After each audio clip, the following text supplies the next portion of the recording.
Bonjour à tous. Ce mois-ci, un sujet incontournable dans le Grand Genève, les élections cantonales. L'issue du scrutin pourrait être déterminante pour la région franco-valdo-genevoise. Mais d'abord, quel bilan tirer de ces 4 années de mandat? Le Grand Genève a-t-il pris du pouvoir ou s'est-il affaibli? Les élections vont-elles changer quelque chose? On en discute avec le président du Grand Genève, François Longchamp, et le vice-président du Genevois français, Gabriel Doublet. Et puis en fin d'émission, comme chaque mois, découvrez des activités à faire dans la région. Avec les récents JO, je suis allée tester 2 sports olympiques, le biathlon et le curling, avec plus ou moins de talent, vous verrez. Le printemps sera électoral à Genève, mais avant d'en discuter avec nos invités, je vous propose de faire un tour de l'actualité transfrontalière du mois. Un nouveau foyer pour requérants d'asile en projet à Nyon. Il y a 5 mois, les Nyonnais disaient non au foyer de l'EVAM. Cette fois-ci, les associations qui s'étaient affrontées durant le référendum se sont mises d'accord sur le lieu du futur foyer, mais aussi l'ampleur de celui-ci. Pas plus de 2 bâtiments, un pour les migrants et un autre pour les étudiants et seniors. La déduction des frais de transport définitivement plafonnée. Le tribunal fédéral est allé dans le sens du choix du peuple. Il ne sera donc plus possible de déduire plus de 500 francs par an. Une mauvaise nouvelle pour les pendulaires. Les nouveaux élèves frontaliers ne seront plus acceptés dans les écoles genevoises à partir de la rentrée 2019. 2 exceptions, être déjà scolarisé ou avoir un frère ou une sœur qui suit un cursus à Genève. Les communes françaises estiment n'avoir pas été consultées sur cette décision. À Saint-Julien-en-Genevois, le maire pourrait devoir accueillir 100 nouveaux élèves en 6 ans et serait donc amené à construire des écoles. Le 15 avril et le 6 mai, la population genevoise élira ses nouveaux députés et ministres avec une incidence bien sûre pour le Grand Genève. François Longchamp, Gabriel Doublet, bonjour. Bonjour. Du point de vue français, comment est-ce que vous percevez ces élections qui arrivent, Gabriel Doublet? On les regarde avec beaucoup d'attention, effectivement. Le Grand Genève, on sait que c'est un thème qui n'a pas toujours été très populaire.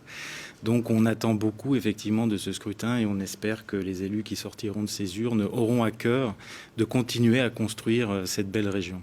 Il y a une petite inquiétude, on l'aperçoit dans votre discours. Vous l'entendez, cette inquiétude, François Longchamp?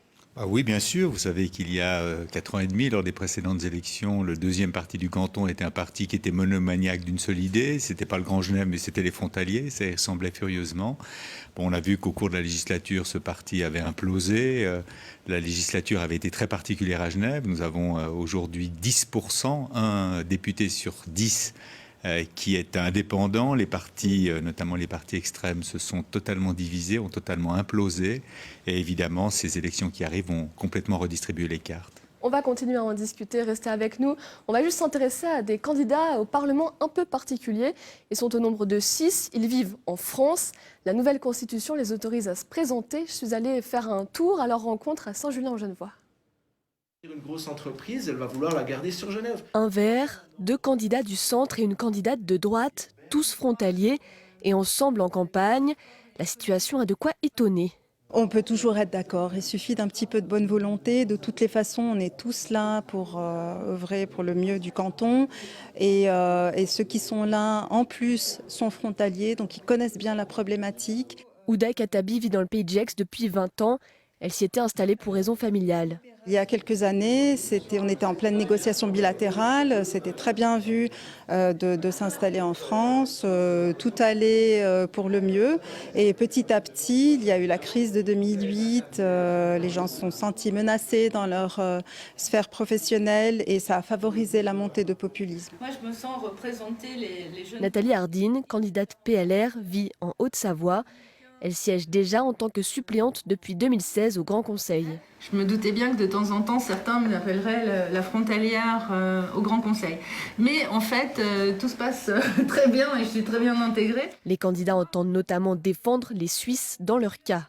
Il y a aujourd'hui environ 45 000 Genevois suisses qui sont établis dans le Genevois français, donc, qui travaillent à Genève. Quand je parle de 45 000, j'inclus également ceux qui sont les faux résidents genevois du canton de Genève. Faites votre calcul. Jusque-là, aucun candidat frontalier n'a jamais été élu au Grand Conseil. François Longchamp, il y a toujours une honte à dire qu'on est frontalier aussi bien suisse que français. C'est un sujet tabou? Visiblement pas, puisque des candidats se présentent sous cette étiquette. L'une d'entre elles, Nathalie Harding, est déjà députée suppléante. Elle siège au Grand Conseil. Elle exerce d'ailleurs d'importantes responsabilités à la Chambre de commerce. Non, c'est l'expression d'une réalité, mais il faut aussi avoir conscience qu'il y a deux ordres juridiques qui sont différents. Et habiter en France, habiter en Suisse, ça n'est pas habiter sur le même territoire du point de vue juridique, même si c'est la même région du point de vue social ou culturel. Justement, ce que ces candidats me disaient, c'est qu'ils n'ont pas honte de le dire, mais ils veulent représenter une population qui, elle, se sent un peu mal à l'aise. Écoutez, je n'ai pas le sentiment que la population de la région, au sens large, se sent mal à l'aise. Nous avons des pendulaires frontaliers, mais nous avons aussi des pendulaires vaudois en nombre très conséquent. J'ai toujours pour habitude de dire que c'est une réalité régionale avec des contraintes, avec des difficultés, mais qui procède aussi de la prospérité de cette région. Si cette région est riche, si ce bassin d'emploi est actif, si Genève est un centre culturel, un centre social, un centre économique, un centre international, c'est parce qu'il y a toute une région qui est derrière elle. En 2013, le mouvement citoyen genevois MCG obtenait 20 sièges sur 100 au Parlement. Un ministre MCG élu, quel a été votre sentiment à vous en voyant ce résultat ? Je crois que le populisme existe partout et je crois que du côté français, on n'a pas de leçon à donner sur ce plan-là.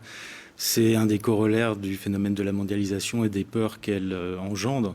Donc là-dessus, on n'a pas de jugement particulier à émettre, simplement qu'effectivement, cette dynamique a ralenti sans doute l'enthousiasme pour la construction régionale. Ça s'est traduit de façon très concrète au moment des votations sur les parkings relais, qui a changé sans doute un petit peu la façon d'aborder les choses quand on parle du Grand Genève. Néanmoins, on a vécu une époque peut-être un peu paradoxale, mais où les grands projets sortent de terre. Justement, ces P+R, je m'arrête un petit peu là-dessus, Oui. ils devaient être financés à peu près à 50% par Genève. On peut comprendre que les Genevois aient dit non pour un financement de quelque chose de l'autre côté de la frontière. Il l'était parce qu'il s'inscrivait dans des logiques de projets d'agglomération et que Berne cofinance effectivement des projets. Enfin là, on était plutôt sur la partie genevoise du cofinancement, qui a mis fin d'ailleurs à la contribution spécifique genevoise. Mais on était dans la logique de cofinancer des projets dès lors qu'ils avaient un intérêt transfrontalier, dès lors que leur construction, leur impact bénéficiait à Genève et à toute la région dans son ensemble. Donc effectivement, il a fallu trouver d'autres cofinancements pour pouvoir les faire sortir de terre tout de même. À partir de cette votation, on a quand même l'impression qu'il y a une rupture un peu dans les relations frontalières, on le disait à l'instant. Vous auriez pu trouver des solutions peut-être pour essayer d'avancer plus vite. Finalement, il y a une espèce de léthargie. Vous vous sentez responsable de ça en tant que président ? Certainement, parce que c'est une responsabilité de toutes celles et ceux qui ont voulu ces parkings et qui n'ont pas réussi à convaincre une toute petite majorité du peuple genevois, puisque c'était un vote qui avait été très serré. J'invite d'ailleurs, puisque c'est des élections, à regarder quelle était la position des partis à ce moment-là, parce que j'ai vu avec étonnement qu'un certain nombre de partis qui avaient milité contre les parkings, aujourd'hui vous expliquent que l'avenir de la région passe par la construction de parkings d'échange. C'est l'UDC, Vous l'avez cité, ça m'évitera de le faire. Puis il y a un deuxième problème évidemment très concret qui s'est posé, alors beaucoup plus important, qui a été celui de la votation du 9 février 2014, la votation fédérale suisse, qui s'est bien déroulée à Genève. Les Genevois ont manifesté de manière très concrète leur attachement aux accords bilatéraux avec l'Union européenne en refusant cette initiative, mais cette initiative du 9 février 2014 contre l'immigration de masse, enfin dite comme telle, a été acceptée au niveau suisse. Et comme vous le savez, pendant 4 ans, le débat fédéral s'est focalisé là-autour. Donc pour vous, la responsabilité est plus fédérale que locale ? Non, les éléments du parking ne sont pas sous-estimés, mais il faut aussi voir que l'élément principal, ça n'est pas la construction ou pas de ces parkings qui, au demeurant, ont pour l'essentiel d'entre eux vu le jour. Donc c'est pas ces parkings qui ont été le fond du problème. Mais nous avons eu un débat fédéral qui a été très compliqué en Suisse, là aussi sur une votation très serrée, l'une des plus serrées de l'histoire suisse, 19 000 voix d'écart sur 1 500 000 voix de chaque côté, et qui ont évidemment aussi changé une forme de dynamique Suisse-Union européenne. Encore récemment, la question de la fermeture des petites douanes, aussi la question des élèves frontaliers. Je ne veux pas attiser des conflits en cours, mais honnêtement, Gabriel Doublet, vous leur en voulez un peu aux Genevois ? Non, je n'ai pas cette approche-là. Je sais que de part et d'autre de la frontière, il y a des bonnes volontés. On a travaillé pendant toutes ces années. On a, comme je le disais tout à l'heure, des grands projets qui sortent de terre, des choses qui se réalisent. Et je suis persuadé que la réalisation justement de ces grandes infrastructures vaudra mieux que tous les discours.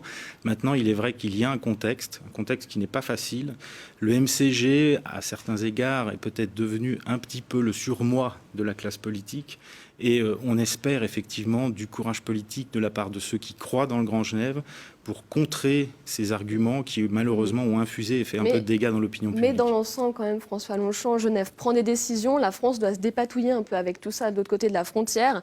C'est pas vraiment comme ça qu'on construit de manière unilatérale. Écoutez, d'abord, quand vous dites construire, employons le mot dans son sens le plus noble du terme. Nous sommes en train de construire, nous sommes en train d'achever, en décembre 2019, dans quelques mois, de cela, le plus grand chantier de toute l'histoire de Genève, c'est la construction du Léman Express, anciennement appelé le CEVA, qui va complètement modifier tout le réseau ferroviaire à l'intérieur de notre région, mais à part ça, on voit que derrière, on a quand même des petits soucis. Et puis, bien sûr la qu'on a des France petits doit soucis. se débrouiller derrière.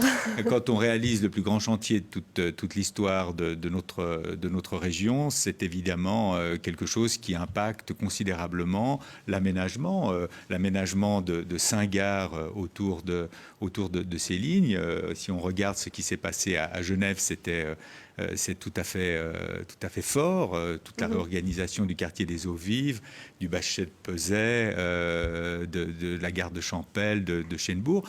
Mais si vous regardez du côté d'Annemasse, les décisions urbanistiques qui ont été prises sont tout à fait fantastiques. Gabriel Doublet, et nous sommes à l'aube d'une période qui va être extrêmement intéressante sur le plan historique. Justement, sur ce CEVA, Gabriel Doublet, vous vous sentez assez entendu côté français, puisqu'on a le CEVA en lui-même, mais on a le Léman Express tout autour. Vous vous sentez assez entendu ? Du côté français, on est vraiment sur une logique, effectivement, où maintenant, le reste du département qui n'avait pas forcément compris que ce train ne s'arrêtait pas à Annemasse, mais allait bien, au contraire, rayonner en étoile dans toutes les directions depuis Annemasse, c'est aujourd'hui quelque chose qui est acquis. Voilà. On sait qu'il va y avoir un impact très fort sur les déplacements dans toute la Haute-Savoie. Ça va vraiment rayonner et permettre une véritable révolution en termes de transport. Alors, la thématique du Grand Genève a quand même un peu de mal à s'imposer dans la campagne, mais quelques partis ont fait des propositions. Regardez. Sur les 13 listes en compétition pour le Grand Conseil, 7 abordent des mesures frontalières. Le PS est celui qui en parle le plus. Il veut un exécutif plus fort, une plus grande reconnaissance de diplômes pour la mobilité des travailleurs et faire de l'Université de Genève un pôle académique. Sur la mobilité, il veut une 3e voie CFF entre Lausanne et Coppet, des transports publics gratuits et des P+R en zone frontalière. Même idée pour Ensemble à gauche et la liste pour Genève. Les Verts veulent développer le réseau de RER sur l'ensemble du Grand Genève. Ils demandent aussi plus de synergie dans le transport de marchandises. Le parti de droite, le PLR, veut simplifier les structures existantes et veiller à ce que les investissements dans le Léman Express aient des effets immédiats. Il souhaite aussi valoriser les carburants biologiques dans tout le Grand Genève. Le mouvement citoyen genevois MCG veut donner la priorité aux résidents au travail. Il veut aussi une vignette dissuasive pour ceux qui passent la frontière chaque jour et surtout ne veut pas du Grand Genève. L'UDC enfin demande à ce que cette idée même du Grand Genève passe par une votation populaire. Demander au peuple s'il faut un Grand Genève comme le veut l'UDC, ça pourrait permettre enfin d'avoir une légitimité dans le Grand Genève, non ? C'est des votations sur lesquelles, directement ou indirectement, on a déjà apporté des réponses. Lorsque les Genevois ont très massivement soutenu le CEVA, souvenez-vous, c'était un vote qui a été présenté précisément par l'UDC comme étant quelque chose de caractéristique de ce qu'il fallait faire, ou plus exactement de leur avis de ne pas faire. Vous vous souvenez des termes absolument injurieux qu'il y avait, notamment à l'égard de la population de villes proches de la frontière genevoise, et le peuple genevois a donné une réponse très massive. Lorsque je vous parlais tout à l'heure de la votation sur l'immigration de masse en février 2014, le peuple genevois, de manière très importante, a confirmé qu'il voulait à la fois avoir des relations frontalières stables, qu'il voulait avoir des relations et qu'il voulait que la Suisse entretienne des relations stables avec l'Union européenne. Donc ces réponses, elles ont été apportées et de manière tout à fait nette. Il y a aussi cette proposition du Parti socialiste, c'est d'aller plus loin dans l'exécutif. Ça paraît faisable, ça, puisqu'on sait qu'en Suisse, il y a beaucoup de pouvoir au niveau cantonal. Côté français, c'est un peu plus compliqué. C'est envisageable, ça, ou pas, concrètement ? On peut imaginer toutes sortes de constructions en termes de gouvernance, etc. Il faut qu'on soit pragmatique. Mais c'est Il pas faut un peu qu'on vide, fonctionne. justement, ces institutions encore aujourd'hui Ces institutions sont parfois perçues comme étant un peu technocratiques parce qu'effectivement, on a fait beaucoup d'études. C'est des niveaux de gouvernance qui se surempilent les uns aux autres. Mais néanmoins, on a à côté du GLCT du Grand Genève, on a un forum d'agglomération qui regroupe toutes les forces vives, la société civile du Grand Genève. Donc on a quand même un appui qui est basé sur la réalité d'une population qui construit cette région au quotidien. Avant de repenser éventuellement la gouvernance, je crois qu'il faut qu'on aille au bout des projets qu'on s'est fixés et qui vont changer Donc aussi pour le l'instant, visage de pour la vous, région. on ne va pas assez loin dans ce qui a déjà été fixé par le passé. Mais on peut dire qu'on ne va jamais assez loin en termes d'exigences démocratiques, de transparence, de tout ce qu'on fait pour que la population s'accapare ces projets. Moi, je crois que la population, elle attend simplement qu'on tienne les promesses qu'on a faites et elle attend que les grandes infrastructures qui sont en planification depuis longtemps soient en service, fonctionnent et améliorent concrètement leur quotidien. Vous arrivez, François Longchamp, à discuter avec les autorités françaises, puisqu'en face de vous, vous avez des maires, puis vous êtes président du Conseil d'État. Mais l'institution française, les institutions françaises sont différentes des institutions suisses. Bien sûr qu'on se parle, et on ne se parle pas seulement depuis quelques années, on se parle depuis des décennies. Lorsqu'en 1973, en 1973, pour nos téléspectateurs français, les accords ont été passés entre Genève et la France, ce sont des accords qui étaient extrêmement novateurs pour l'époque et qui partaient du principe que cette région allait se construire et qu'il fallait précisément accompagner ce mouvement. Donc il n'y a pas de problème particulier, mais si on conçoit la région, ce que font souvent un certain nombre de vos interlocuteurs, notamment dans ces reportages, si on conçoit la région comme étant... Lorsqu'on est genevois, il faudrait que la France fonctionne selon les règles suisses, et lorsqu'on est français, il faudrait que la Suisse devienne subitement soumise aux règles de la République française. Eh bien ça ne va pas et ça ne marchera jamais. Nous sommes deux pays différents, nous sommes des ordres juridiques différents, mais nous avons décidé depuis des décennies, vous savez, j'aime toujours à raconter qu'à l'escalade, il n'y avait en réalité aucun Savoyard dans les troupes du duc de Savoie.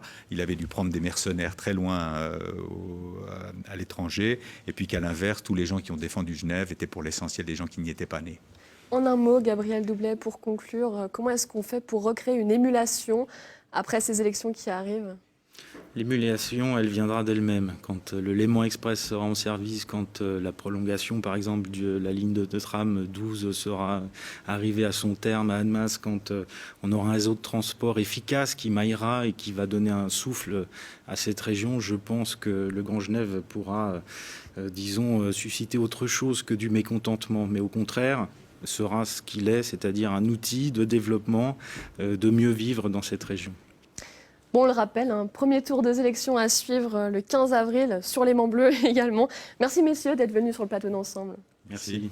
L'hiver a été olympique. En France, Martin Fourcade a raflé des médailles en biathlon. En Suisse, l'équipe de curling du Team de Cruz a décroché le bronze. Alors ce mois-ci, notre reportage découverte est très sportif. Je suis allée tester ces deux disciplines.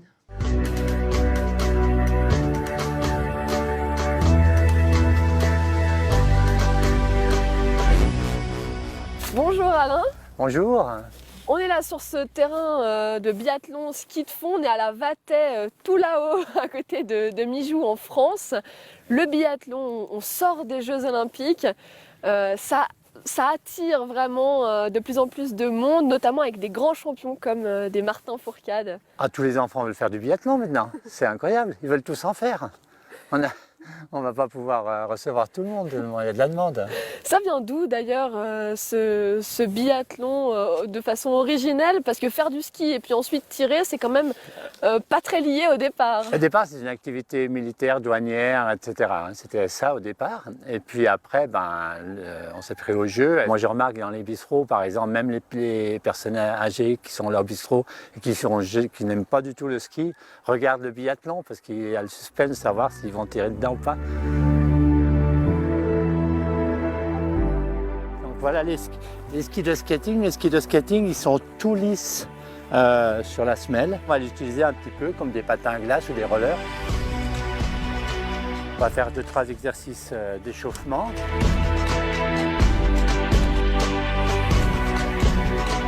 Entre votre coude et votre cheville, c'est un peu comme s'il y avait un fil. Comme ça, vous aurez les bras bien coordonnés.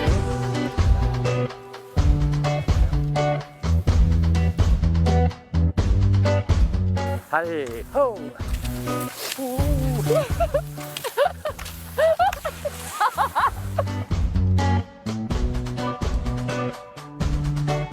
Ça arrive, hein, ça va vite. Hein. Ah oui, ça va vite. Faites voir comme ça, voir si vous tremblez là. Vous tremblez? Je dirais que non. On tremble pas, hein? Non. On est prêt pour aller tirer alors? Parfait. Donc on se présente au niveau de l'angle, on ouvre ce qu'on appelle en canard. Tu vas voir au bout un anneau qu'on appelle le ring. Je te laisse essayer.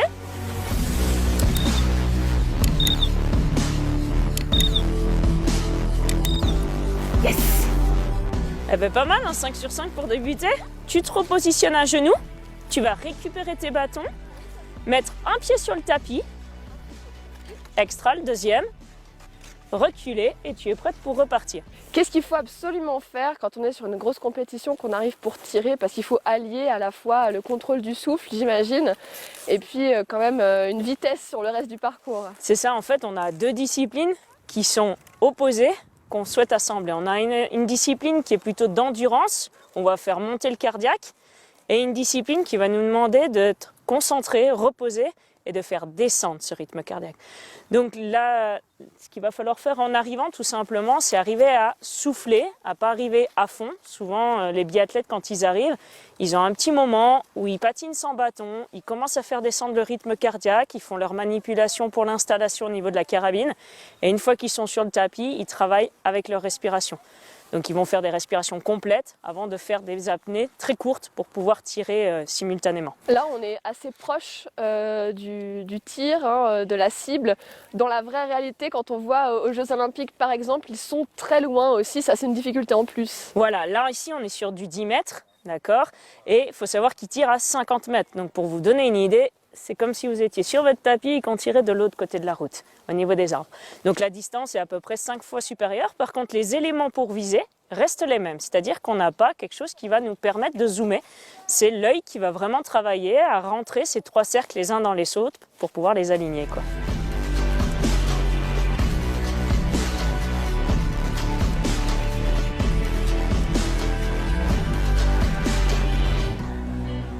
Voilà peut-être deux futurs champions olympiques juste ici. On en a fini pour le biathlon. Nous, on va s'essayer à un autre sport olympique qui a fait sensation pendant les Jeux, notamment en Suisse, c'est le curling.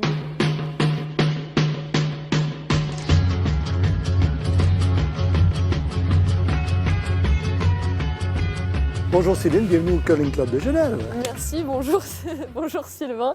On est déjà équipés. On va tester juste après peut-être un mot sur cette équipe suisse masculine, la team de Cruz. Vous la voyez des fois s'entraîner ici. Vous êtes un amateur aussi de curling. Quelle a été votre réaction avec cette médaille de bronze? On est très très fiers que le team de Cruz, qui est issu du Curling Club de Genève, en fait, qui a représenté la Suisse, on est très fiers de ce que les gars ont fait. Et effectivement, c'est des gens qui, Benoît, Valentin et Peter, c'est des joueurs qui jouent dans le club. Quand on ne connaît pas le curling et qu'on le regarde aux Jeux Olympiques, on a l'impression de ne pas comprendre grand-chose. Certains l'assimilent à de la pétanque. Est-ce qu'on peut faire un parallèle comme ça? En fait, le seul parallèle de la pétanque, c'est la manière de compter les points lorsqu'on est le plus près de la maison, du centre de la maison. C'est à peu près la seule similitude parce que pour le reste, c'est totalement différent. Il n'y a pas beaucoup de sports qui ressemblent au curling. C'est un sport qui est très, très technique au niveau de la glisse et de la capacité de glisser. C'est un sport qui est très stratégique, un peu comme certains le comparent aux jeux d'échecs. C'est-à-dire que lorsque dans la maison, il faut placer les pierres comme il faut, construire son jeu, mettre des gardes, pas de garde, faire des take-out. Donc ça, c'est très, très stratégique. Et c'est particulièrement physique parce que les balayeurs, pour amener la pierre, deux bons balayeurs peuvent amener la pierre jusqu'à 3 ou 4 mètres plus loin que le lancer d'origine. Donc ça, c'est extrêmement physique. Pour l'amener loin, il faut peser très fort sur le balai. Le balai te sert vraiment pour garder ton équilibre. D'accord. Avec ton pied droit. Et le pied gauche, ben on le voit là, il est très glissant. Oui, ça glisse pas mal. Hein. Ça glisse pas mal. Donc, l'idée, c'est vraiment d'utiliser la glisse pour se lancer vers la direction où on veut envoyer la pierre. Et puis, bon, on peut déjà prendre la pierre. On lance la pierre et on la relâche comme ça. D'accord. Et là, la pierre va faire une courbe jusqu'à l'autre bout. De un, il faut reculer, lever un petit peu, et après ça, se lancer vers l'avant. D'accord.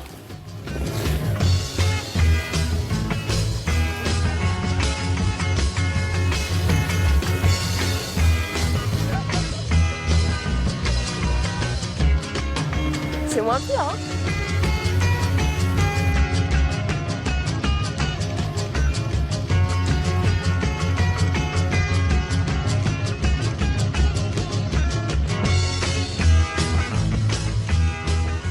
Voilà pour l'initiation curling. Entre le biathlon et le curling, je vous laisse tester maintenant par vous-même. Pour le curling, ça se passe ici, à Soumoulins. En attendant, je vous souhaite à tous une excellente soirée sur les Mains Bleues et je vous donne rendez-vous le mois prochain pour un nouveau numéro d'Ensemble. Au revoir.